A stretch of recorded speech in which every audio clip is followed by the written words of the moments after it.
Tony, Reda, Tectonic Metals, how you doing? I'm great. How you doing, Andrew? I'm doing good. Good Yeah. to have you on. 2024 Rule Symposium. How's the energy going so far and the turnout so far, you think? Well, great on all fronts. It's this conference continues to be a premier conference, and Rick has done a great job vetting companies and putting like high quality product in front of his network, and so the vibe is always good. And plus, it's in Florida. Yeah, so that helps too. Yeah, it's a great venue.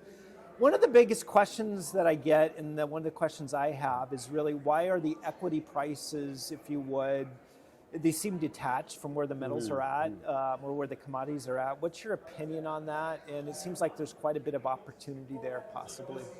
Yeah, so I think first and foremost, I think most investors are trend followers. The true contrarians are few and far between, and money follows money. So wherever money's being made, that's where it goes. And guess what? There's not a whole lot of money being made in mining right now. Now that has changed. We've seen it in the past, but the index, the S&P in particular, and seems to drive a lot of attention. But why I think this is a great opportunity right now is that I'm a value investor, and I think if you're trying to find value right now in equities, where are you going to find it? The S&P might not be it if your driver's value. Now, if you're that trend follower, sure, maybe, but for value propositions, you have all-time commodity prices. There's a great foundation that's been set that I think is going to drive the next leg here. And exploration and mining is definitely a place you want to look to if you're looking for value. And the trajectory to me, seems very positive. Case in point, you have consolidation amongst all the major mining companies. Newmont's producing roughly 6.9 million ounces of gold annually. That's fantastic. They're going to take advantage of that production profile with the current gold price, and put out great quarters, get cash flowing. People are going to recognize that, and then they're going to start deploying some capital to make acquisitions. And so I think the backdrop's pretty phenomenal. The key thing that we have to remember is that although they've consolidated amongst themselves and now producing 6.9 million ounces, that's annual production. They don't have to replace that. Right. And where are they going to go next? Right. They're going to go down the food chain and start looking at exploration companies. Right. So let's talk about the projects that you have here, and let's talk about the company here. Give us like a 30,000-foot view. What's separating you guys? Yeah, so we have, I'll speak to one specific project. We have several, but our approach to exploration is really about asking those hard questions up front. So I use the analogy, if you're going on your first ever date with a lady, and you're asking yourself, could this be potentially a wifey material? And if you ask that question up front, you can filter through a lot of riffraff. Yeah. We do the same approach with our projects, asking the question, can this become a mine? And when you say that, not from a geological perspective, yes, from a geological perspective, but also from a mining perspective, a permitting perspective, from a financing perspective. Yeah. Is this a project that a major mining company might want? And the thing with these projects, it's like putting a ring on your finger. Like you're married to them. And also, like my reputation's at stake. Yeah. So the pedigree of our team is predicated on the projects we generate and the projects we work on. So we have this asset that's been sitting dormant for 20 plus years. It belonged to one of Alaska's largest native corporations. They have 12.5 million acres of land. If you have a relationship with them, you have access to these opportunities. The general public doesn't necessarily know about these opportunities. Right. Case in point, I was looking for another Donlin, 5th largest gold deposit, undeveloped gold deposit in the world. 40 million ounces of gold in a mineral belt in Alaska that everyone's completely forgotten. Yeah. I knew this native corporation had land in the district or in the belt. I called up their VP, who's not a geologist and jack of all trades, and I said, what do you have in this belt? And he said, his exact words were, I have this project that Robert Friedland with Fairbanks Gold worked on back in the 80s. I'm like, he's like, do you know who Robert is by any chance? And I said, yes, I actually know exactly who he is. I've never had the pleasure of meeting him, but I know who he is. And I know his reputation, and I know Fairbanks Gold, because Fairbanks Gold advanced the Fort Knox mine from discovery into production. It's one of Kinross's best assets, producing mine, 9 millionth ounce poured late last year. And so I mentioned that story because it really highlights the opportunities that are available to someone that has a bit of curiosity and has a relationship with the native corporations. If this asset was out in the public domain, it would be long gone. So we now have an asset that has 74 drill holes into it. Every hole has hit gold, 1.8 kilometers of drilled strike, down to 300 meters vertical. And we've only done 1 year of drilling. There was historical drilling as well, which comprises the 74. But it's completely wide open, and it's also in a very favorable jurisdiction on native land. Guess what? The natives are now our shareholders in our company. They've invested their own capital into our company, and there's no greater endorsement from anyone, whether it's Andrew, Tony, or Rick Rule, that says, here's my capital, go explore my land. Yeah.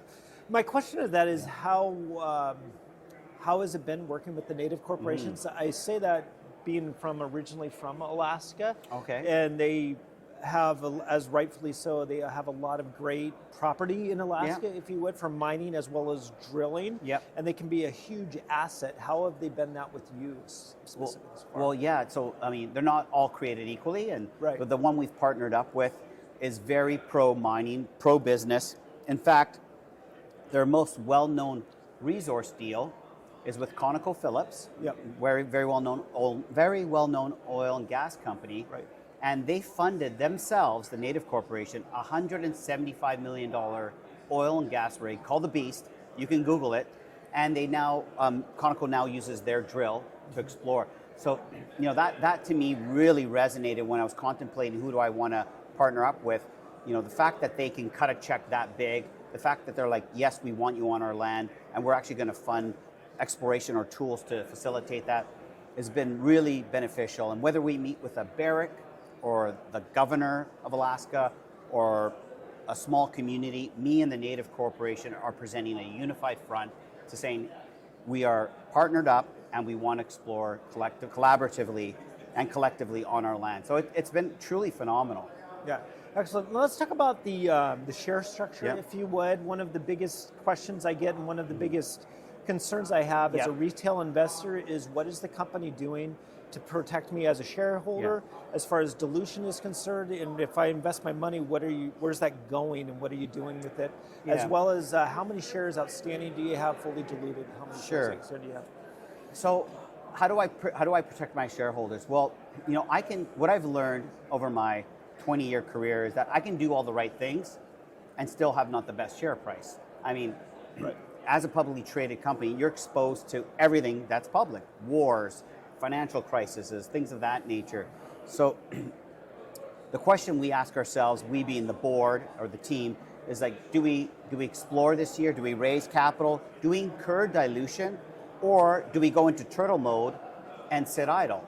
And it's a delicate balance, because you are taking dilution, and dilution gets a bit of a bad rap. It's like saying, if I got a Ferrari and I want to drive it, I got to dilute myself and put gas in the tank. Otherwise, I'm not going to experience this beautiful Italian luxurious, I'm a Ferrari fan, vehicle, right? So you, as a shareholder, you're paying me to go find shit. You're paying me to go find a mine, providing that you're investing in exploration. So I can't find a mine sitting on my hands. I have to raise capital. Unfortunately, the market hasn't really been supportive of exploration stories, and I think that will change. So we're traditionally raising capital at lower prices. The other flip side, just like we're at all-time gold record highs, we're also at all-time all-in sustaining cost highs. So that's the cost to produce an ounce of gold. We've seen the major mining companies, their costs just escalate. The same is true for exploration companies. So we're in a depressed valuation period. We're also in an inflationary period, so our dollar's not going as far. This is the conundrum we have to wrap our hands around with. And I think as a shareholder, for protection, I would say, what are you going to do with that capital? Is it funding suits and ties and nice haircuts? Or are you putting it in the ground, i.e. drilling to create value and do something, productive with that capital? And our approach is with every dollar we raise, we try to put 85 cents or 85% of that capital into the ground.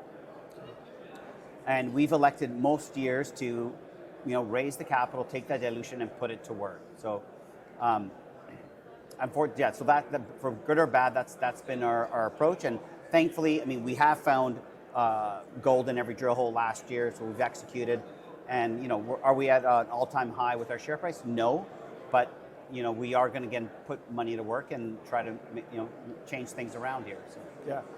Tell me a little bit about your background and really the team that you put together. Another thing that is probably the most important to me is just you bet on the horse, you bet on the team, if you would.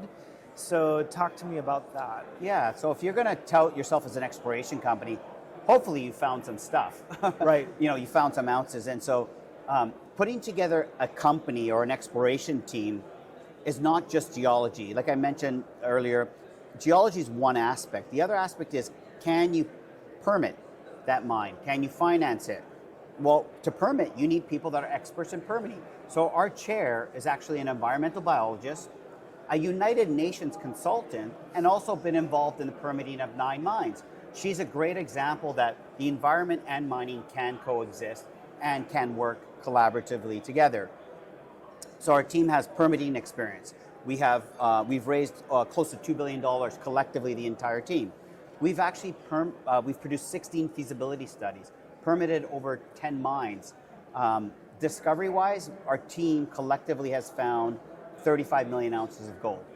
Myself, my biggest discovery has been 5 million ounces. These are it's not just one person too that makes the discovery, so make that very clear. I was part of a team that found 5 million ounces.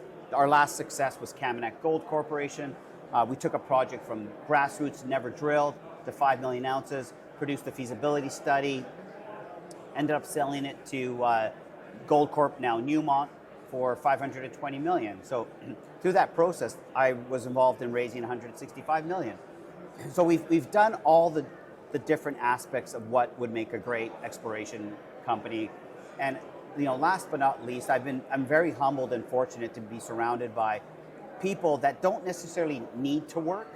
They're there because they want to be there. And I'll say our board of directors have repeatedly elected to not receive compensation. Their compensation is their compensation is stock options. But from a monetary perspective, we don't want any director fees. We don't want any consulting fees, anything of that nature. That might change in time, but it humbles me to know that because they're here because they want to be here. They believe in Tony, they believe in Tectonic, and they believe in our projects, and they want to be part of something exciting. What drives us the most is that we love what we do. There's perks here and there, but we all love getting in the field. When you drill your first hole, I don't know if you've ever been exposed to that. It's like Christmas morning. You can't wait to open up the presents, and then also on top of that, I love the communities. We love Mother Nature. We love being outdoors. Dealing with First Nations. How can we work together? We fancy all that sort of stuff. So our team is. I think I'm definitely fortunate. We're punching above our weight class here, and sometimes myself, I'm like, why are you working with me? You can be with, one of our, just a quick story, one of our technical advisors, 72 years old, from Denver, Colorado. He's primarily worked with Pierre Lassonde, and now he's working with me. It's I'm nowhere near that, but it's just fascinating that he's come out of retirement to work with us. Yeah, sure. Yeah. Well, Tony, if people want to learn more about the company, if people want to buy this stock, where do they go, Sure. and what's your ticker symbol, and where are you traded? Yeah, the best way, most people say when you want to learn about my company, well, go to our website. That's part one. Part two is reach out to us. What this conference offers, and what Rick Rule again has done a great job, you can actually meet the CEO, the founder, the people behind the company, the genesis. Where did this all start? And I think there's nothing better than investing in someone versus investing in a website page. I've cut checks based on ticker symbols or website pages, but the ones that I've always done well is where I actually know the people involved. So feel free to reach out to us directly. info@tectonicmetals.com, Tony@tectonicmetals.com. Our website's www.tectonicmetals.com. And our ticker symbols, we are on the TSX Venture, TECT, and then also on the OTCQB under TETOF. Excellent. So I'm going to put all of this in the show notes below on both the YouTube channel here, as well as on Apple Podcasts, as well as Spotify. I will also vouch for this. Tony's been very responsive, and his staff has been very responsive. I've met with them earlier today, and they are the kindest people, as well as very, very knowledgeable people. So I want to thank you so much. Thank you. I appreciate that. Thank you for this opportunity. I appreciate it. Thanks for coming on. Good to see you. Likewise. You bet. you.